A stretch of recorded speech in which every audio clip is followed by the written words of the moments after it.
Համեմատաբար վերջերս օրենքի փոփոխություն ա տեղի ունեցել տեսահոլովակական մեդիայի օրենքում, որտեղ ասվում է, որ գոյություն ունի մի մարմին, որը պետք է որոշի արգելափակել կամ դադարեցնել սփռումը Հայաստանի տարածքում մի շարք քոնթենթի։ Այդ քոնթենթը Հայաստանի ներքին քաղաքականությանը խառնվող քոնթենթն է, պատերազմ քարոզելը եւ այլն եւ այլն, ինչ որ մի շարք տենց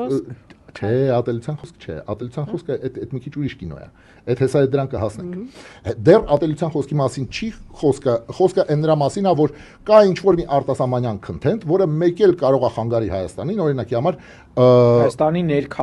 ներքաղաքական ինչ որ բաների բլա բլա բլա, հա, այդ ամեն ինչի։ Ոստեղ պետք է հասկանալ, հա, որ իրականում այդ Հայաստանի ներքաղաքական